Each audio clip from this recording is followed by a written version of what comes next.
La tournée en Décapole.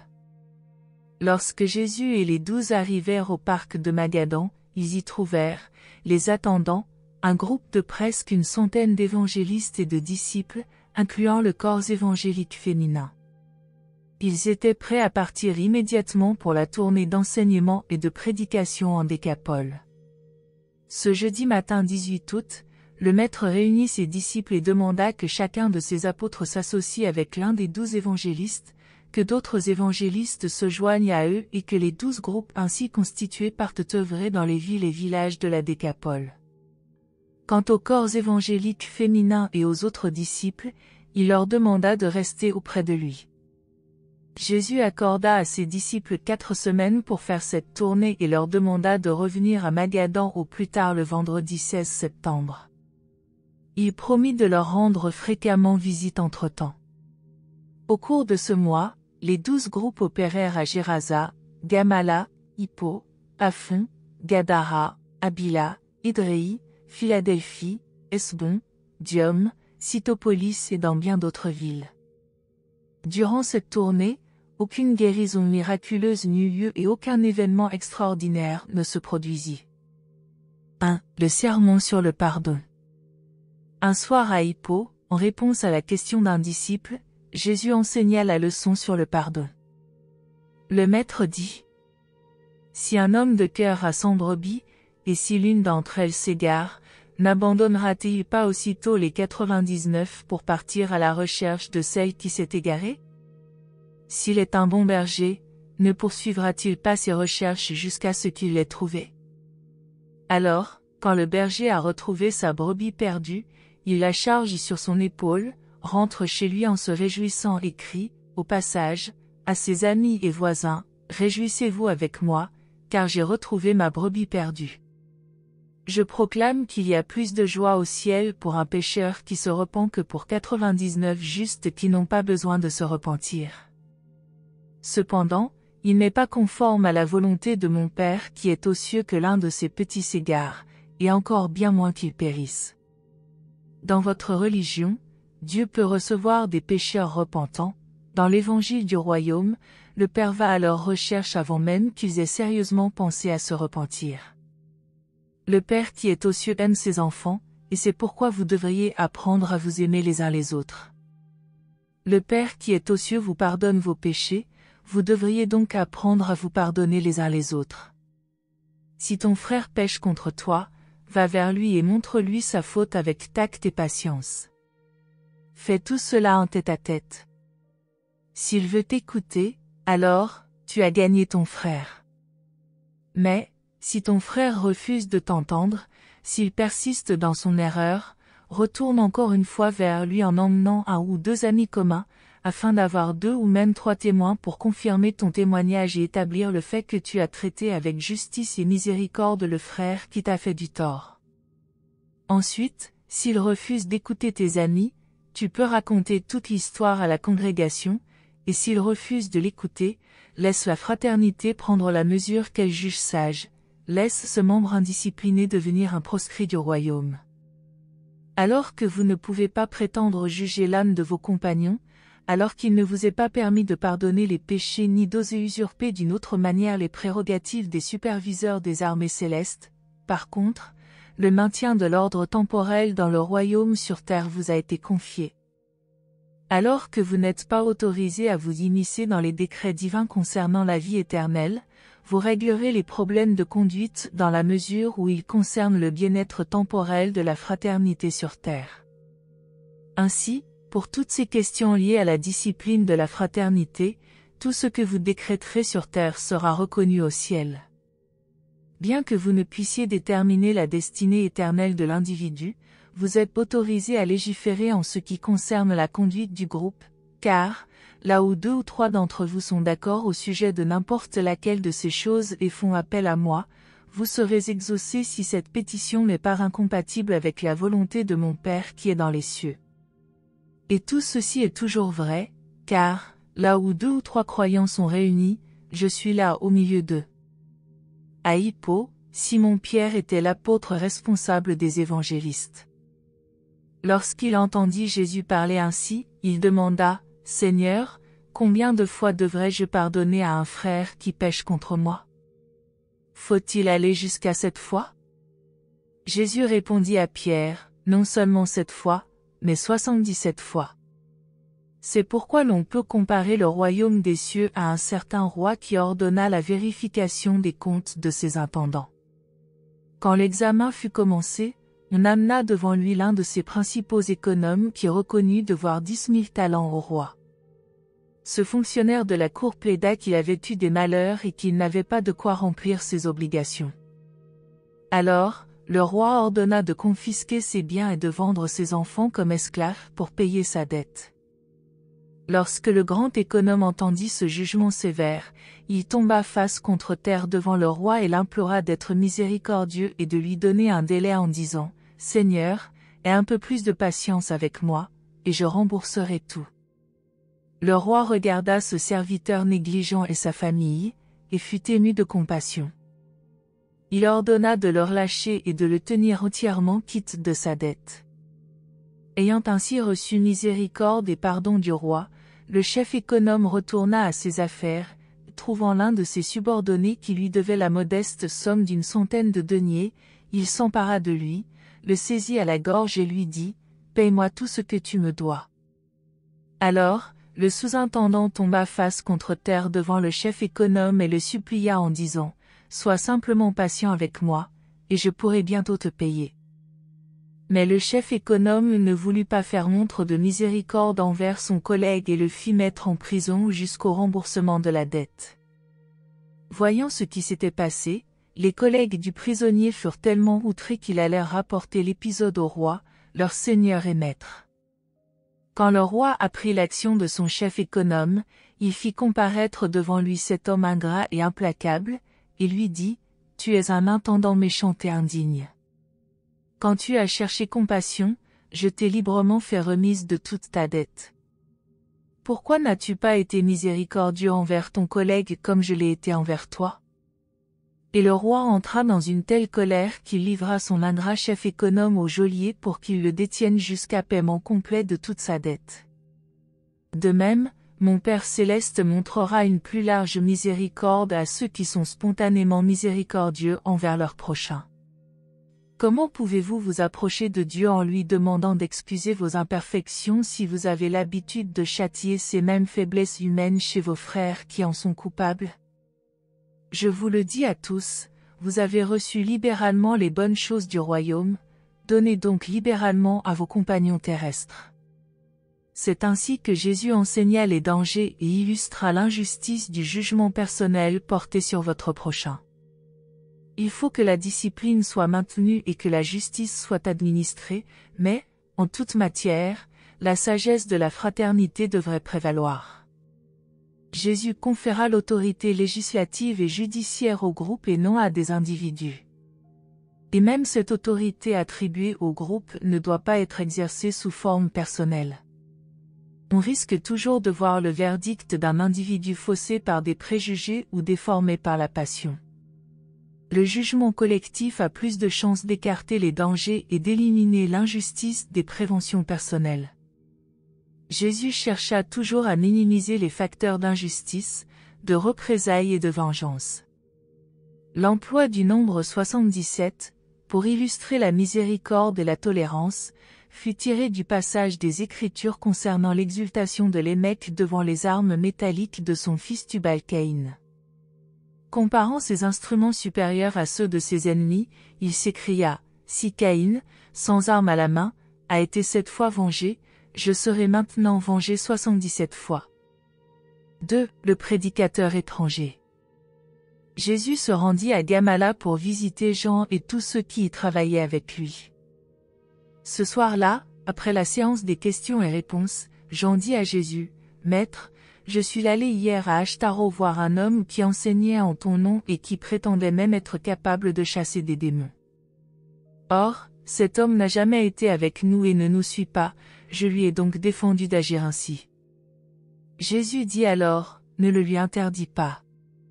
Ne perçois-tu pas que l'évangile du royaume sera bientôt proclamé dans le monde entier? Comment peux-tu espérer que tous ceux qui croient à l'évangile seront soumis à tes directives? Réjouis-toi de ce que notre enseignement a déjà commencé à se répandre hors des limites de notre influence personnelle.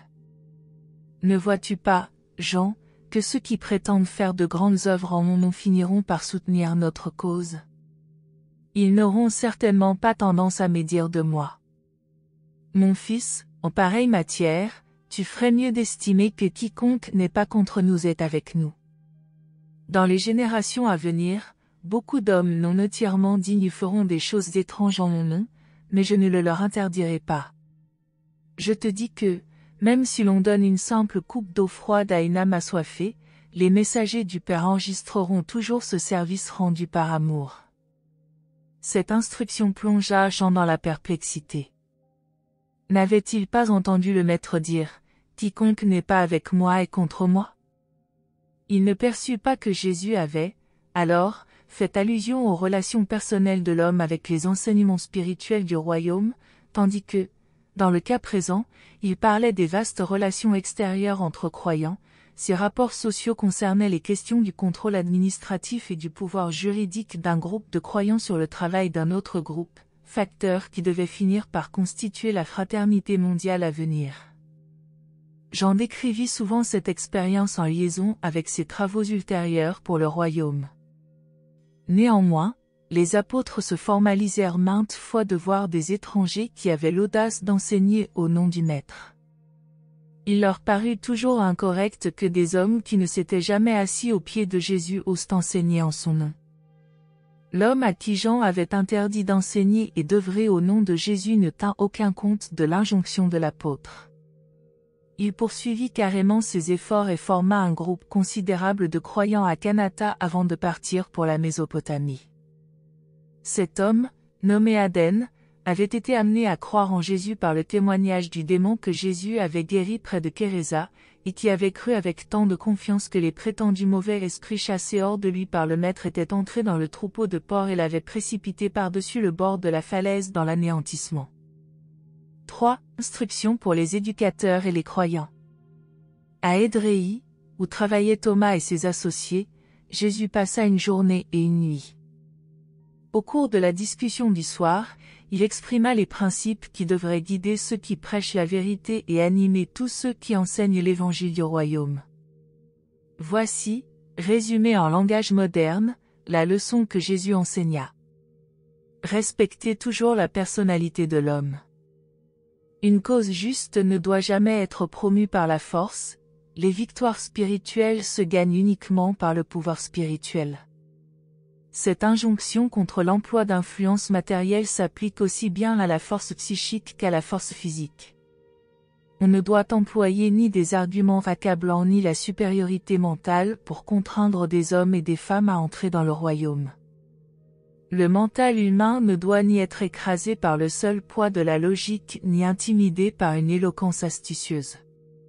Bien que l'émotion, en tant que facteur dans les décisions humaines, ne puisse être entièrement éliminée, quiconque veut faire progresser la cause du royaume ne devrait pas y faire directement appel.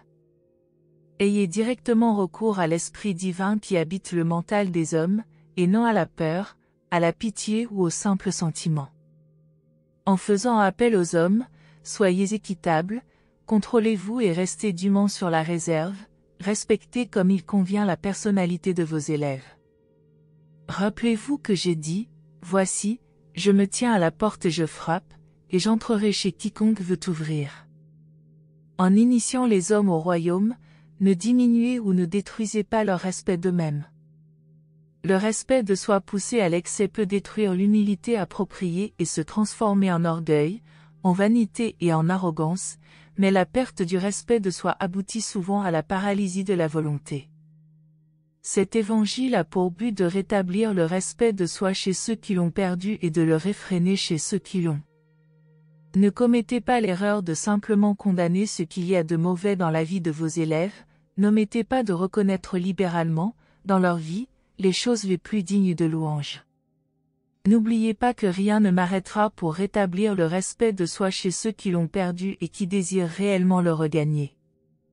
Prenez garde de ne pas blesser le respect de soi des âmes timides et craintives. Ne vous permettez pas d'être sarcastique aux dépens de mes frères candides, ni cynique avec mes enfants apeurés. L'oisiveté détruit le respect de soi, donc, recommandez à vos frères de s'occuper toujours activement des tâches qu'ils ont choisies et ne négligez aucun effort pour procurer du travail à ceux qui se trouvent sans emploi. Ne vous rendez jamais coupable de tactiques indignes comme celle d'effrayer des hommes et des femmes pour essayer de les faire entrer dans le royaume. Un père aimant n'effraie pas ses enfants pour les faire obtempérer à ses justes exigences. Les enfants du royaume finiront par comprendre clairement que les fortes sensations émotives ne sont pas l'équivalent de directives de l'Esprit divin.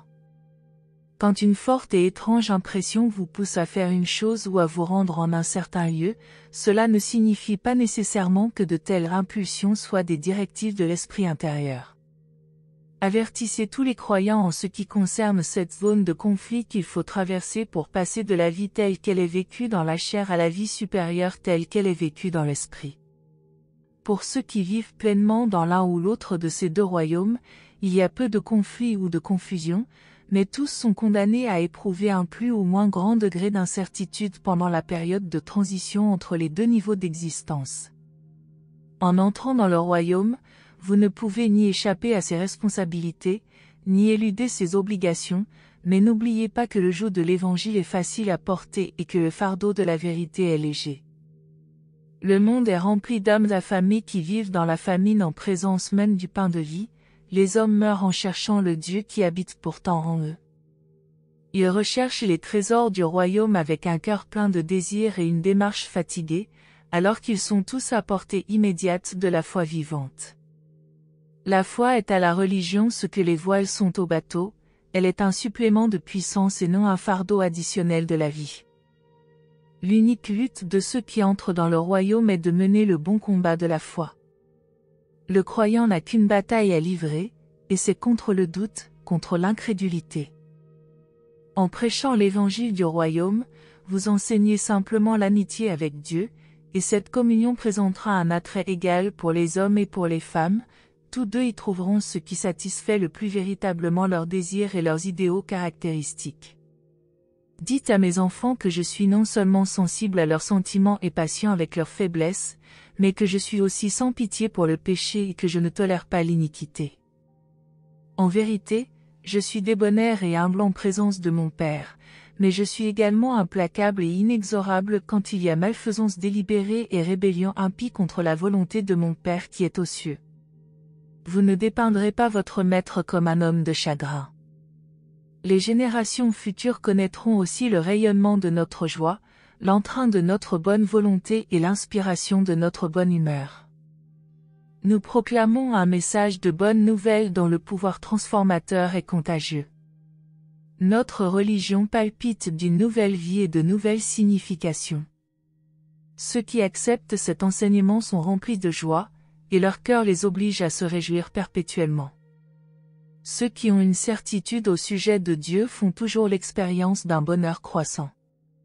Apprenez à tous les croyants à éviter de s'appuyer sur le support incertain de la fausse compassion. On ne peut bâtir un caractère fort en s'apitoyant sur soi-même. Efforcez-vous honnêtement d'éviter l'influence trompeuse de la simple communion dans la misère. Étendez votre sympathie aux braves et aux courageux, sans accorder un excès de pitié aux âmes lâches qui abordent sans enthousiasme les épreuves de la vie.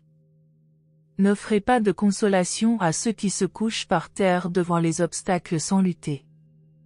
Ne sympathisez pas avec vos compagnons dans le seul but de recevoir leur sympathie en retour. Quand l'assurance de la présence divine deviendra consciente chez mes enfants, leur foi élargira leur mental, ennoblira leur âme, fortifiera leur personnalité, accroîtra leur bonheur, approfondira leur perception spirituelle et rehaussera leur pouvoir d'aimer et d'être aimé. Enseignez à tous les croyants que le fait d'entrer dans le royaume ne les immunise pas contre les accidents du temps ni contre les catastrophes ordinaires de la nature. La croyance à l'Évangile n'empêchera pas d'avoir des ennuis, mais elle assurera que vous n'aurez pas peur quand les difficultés vous assailliront. Si vous osez croire en moi et si vous vous mettez à me suivre de tout cœur, vous vous engagerez en toute certitude sur le chemin qui mène aux difficultés. Je ne vous promets pas de vous délivrer des eaux de l'adversité, mais ce que je vous promets, c'est de les traverser toutes avec vous. Jésus enseigna encore bien des choses à ce groupe de croyants avant qu'ils ne se préparent au repos de la nuit. Tous ceux qui entendirent ces paroles les gardèrent précieusement dans leur cœur et les répétèrent souvent pour édifier les apôtres et les disciples qui n'étaient pas présents quand elles furent prononcées. 4. L'entretien avec Nathanaël. Jésus se rendit ensuite à Abila, où travaillaient Nathanaël et ses associés.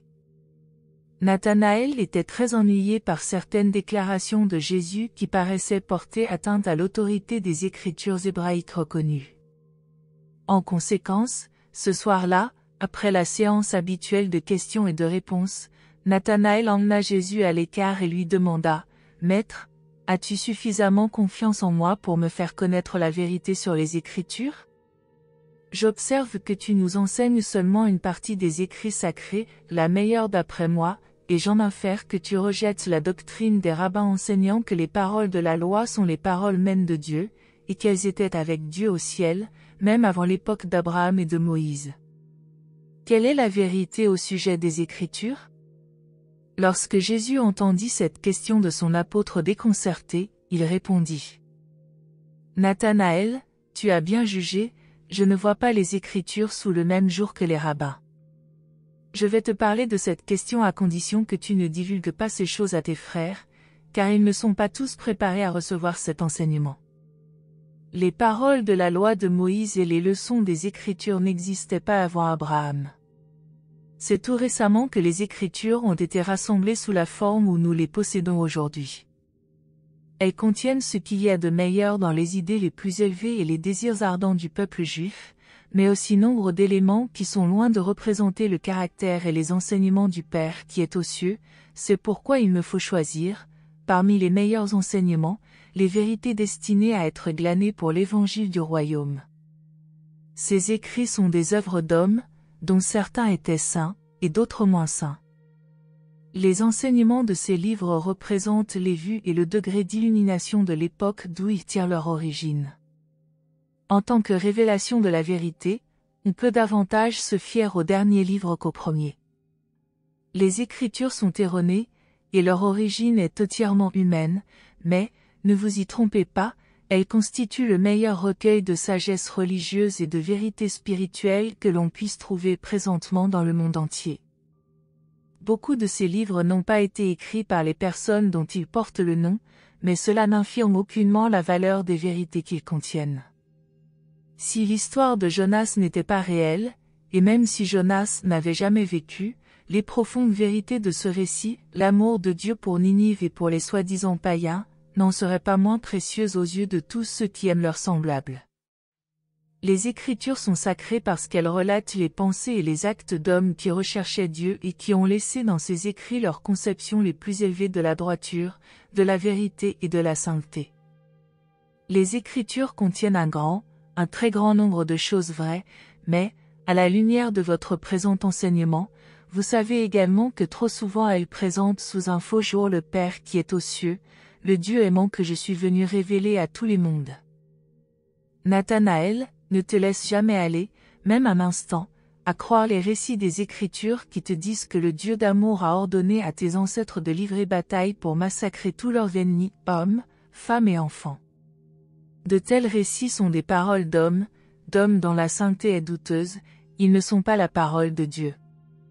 Les Écritures ont toujours reflété et refléteront toujours le statut intellectuel, moral et spirituel de leurs auteurs. N'as-tu pas remarqué que les concepts de Yahweh croissent en beauté et en gloire dans le cours des écrits prophétiques de Samuel à Isaïe ? N'oublie pas que les Écritures sont destinées à l'instruction religieuse et à la gouverne spirituelle. Elles ne sont pas l'œuvre d'historiens ni de philosophes. La chose la plus déplorable n'est pas simplement cette idée erronée que les récits des Écritures sont absolument parfaits et leur enseignement infaillible, mais plutôt la confusion due à leur mauvaise interprétation par les scribes et les pharisiens de Jérusalem, esclaves de la tradition. Dans leur effort résolu pour résister aux nouveaux enseignements de l'Évangile du Royaume, ceux-ci vont maintenant prôner simultanément la doctrine que les Écritures sont inspirées, et la fausse interprétation qu'ils en donnent. Nathanaël, N'oublie jamais que la révélation de la vérité par le Père ne se limite ni à une génération ni à un peuple. Nombre de personnes qui recherchent sincèrement la vérité ont été troublées et découragées, et continueront de l'être, par ces doctrines de la perfection des Écritures. L'autorité de la vérité réside dans l'esprit même qui imprègne ces manifestations vivantes, et non dans les paroles mortes des hommes d'une autre génération, moins éclairés et soi-disant inspirés. Même si les saints de jadis ont vécu des vies inspirées et spirituellement remplies, cela ne signifie pas que leurs paroles aient également été inspirées par l'Esprit. Aujourd'hui, nous ne consignons rien par écrit des enseignements de l'Évangile du Royaume, de crainte qu'après mon départ, vous ne vous divisiez rapidement en groupes contestant la vérité à cause de la diversité de vos interprétations de mon enseignement. Pour cette génération, il vaut mieux que nous vivions ces vérités en évitant de les enregistrer par écrit. Prends bien note de mes paroles, Nathanaël, rien de ce que la nature humaine a touché ne peut être considéré comme infaillible. Certes, la vérité divine peut briller à travers le mental humain, mais toujours avec une pureté relative et une divinité partielle. La créature peut ardemment désirer l'infaillibilité, mais seuls les créateurs la possèdent.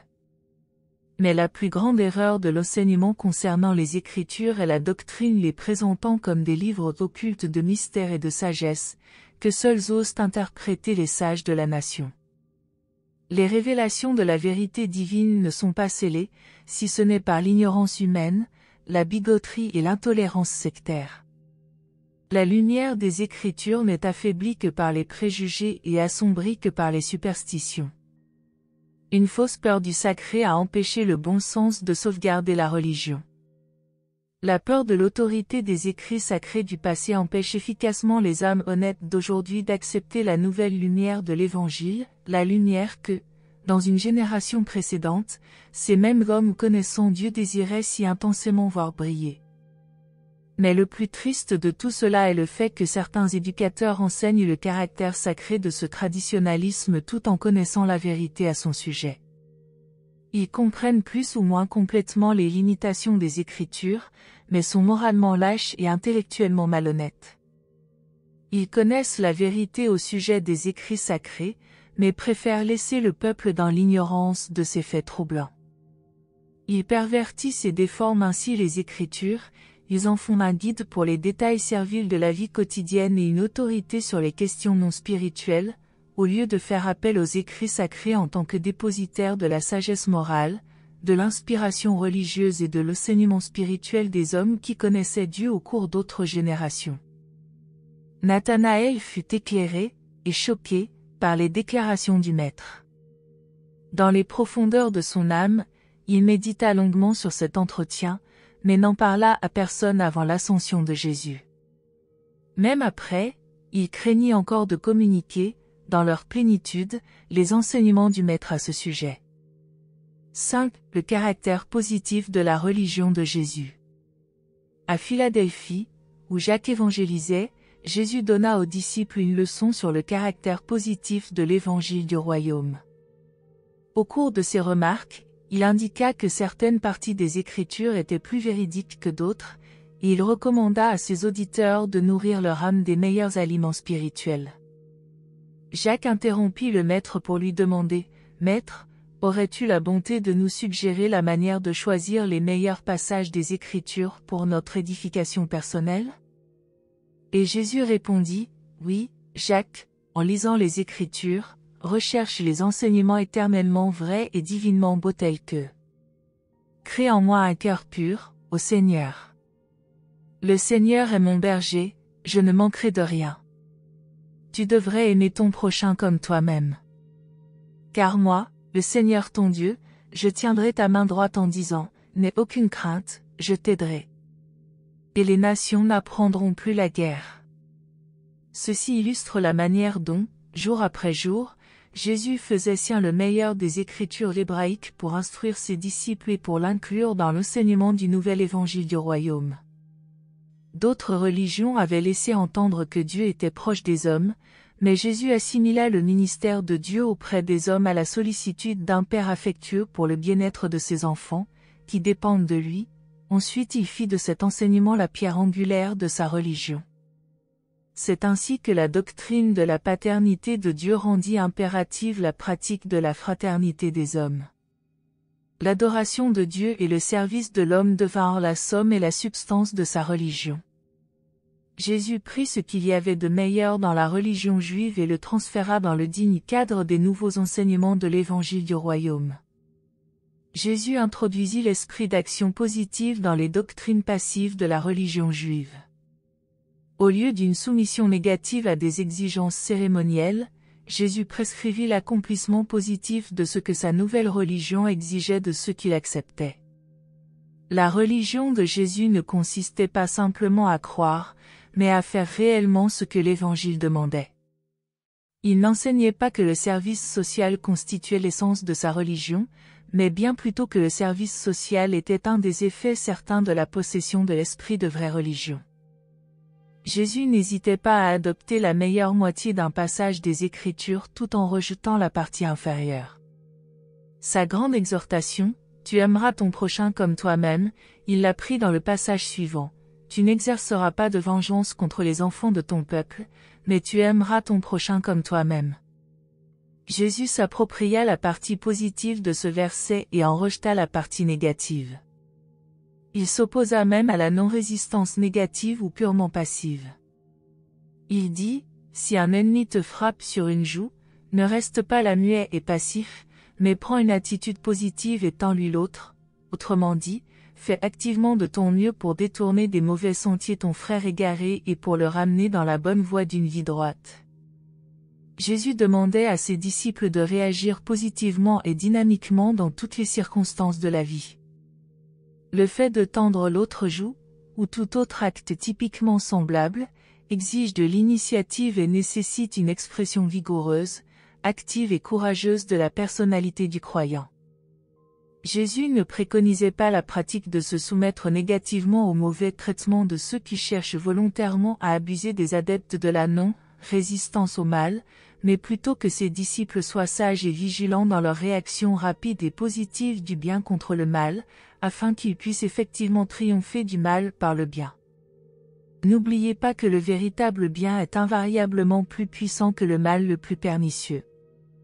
Le Maître enseigna un critère positif de droiture, si quelqu'un désire être mon disciple, qu'il ne tienne pas compte de lui-même, et qu'il assume quotidiennement la pleine mesure de ses responsabilités pour me suivre. Il en donna lui-même l'exemple, il allait son chemin en faisant du bien. Cet aspect de l'Évangile fut illustré par de nombreuses paraboles que Jésus conta plus tard à ses disciples. Jamais il ne les exhorta à supporter patiemment leurs obligations, mais plutôt à vivre avec énergie et enthousiasme à la hauteur de la pleine mesure de leurs responsabilités humaines et de leurs privilèges divins dans le royaume de Dieu. Jésus recommanda à ses apôtres d'offrir aussi leur tunique si on leur enlevait injustement leur manteau. Cela ne signifiait pas littéralement qu'il fallait donner un second vêtement, il s'agissait plutôt de l'idée de faire quelque chose de positif pour sauver l'offenseur, au lieu de suivre l'ancien conseil d'user de représailles, œil pour œil, et ainsi de suite. Jésus abhorrait l'idée des représailles, et celle d'accepter passivement d'être simplement victime des injustices. À cette occasion, il enseigna à ses apôtres 3 manières de lutter contre le mal et de lui résister. 1. Prendre le mal pour le mal, la méthode positive mais injuste. 2. Supporter le mal sans se plaindre ni résister, la méthode purement négative. 3. Rendre le bien pour le mal, affirmer sa volonté de manière à dominer la situation et à triompher du mal par le bien, la méthode positive et juste. L'un des apôtres demanda une fois, « Maître, que devrais-je faire si un étranger me force à porter son pactage pendant une lieue ?» Jésus répondit, « Il ne faut pas t'asseoir en poussant un soupir de soulagement tout en maugréant contre l'étranger. » La droiture ne ressort pas de ces attitudes passives. Si rien de plus positif ne te vient à l'idée, tu peux au moins porter le pactage sur une seconde lieue. Cela mettra certainement au défi l'étranger injuste et impie. Les Juifs avaient entendu parler d'un Dieu prêt à pardonner aux pécheurs repentants et à essayer d'oublier leurs méfaits, mais jamais, avant la venue de Jésus, les hommes n'avaient entendu parler d'un Dieu qui allait à la recherche des brebis égarées, qui prenait l'initiative de rechercher les pécheurs, et qui se réjouissait quand il les trouvait disposés à rentrer à la maison du Père. Cette note positive de la religion, Jésus l'étendit même à ses prières. Il transforma la règle d'or négative en une exhortation positive en faveur de l'équité humaine. Dans tout son enseignement, Jésus éliminait infailliblement les détails susceptibles de détourner l'attention. Il évitait le langage fleuri et les simples images poétiques d'un jeu de mots. Il introduisait généralement de grandes significations dans de petites expressions.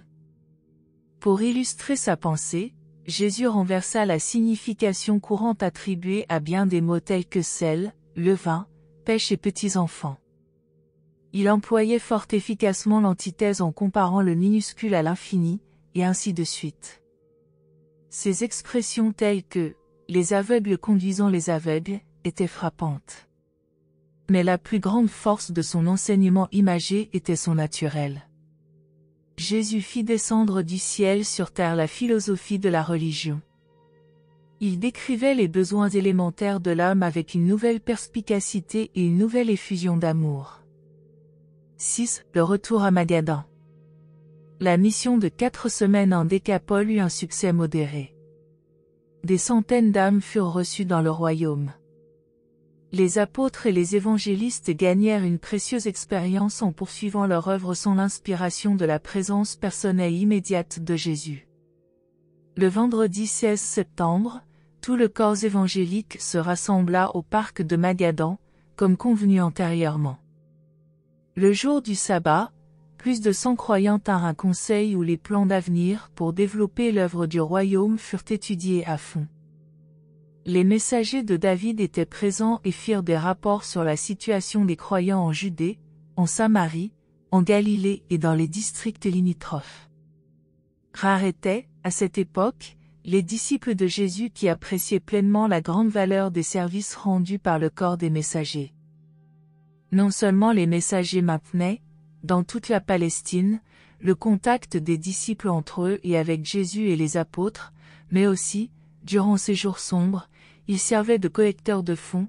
Non seulement cet argent contribuait à aider Jésus et ses associés, mais aussi à soutenir les familles des 12 apôtres et des 12 évangélistes. Vers cette époque, Abner déplaça sa base d'opération d'Hébron à Bethléem. Cette dernière ville était aussi le quartier général, pour la Judée, des messagers de David. David entretenait, toute la nuit, un service de relais de messagers entre Jérusalem et Bethsaïde.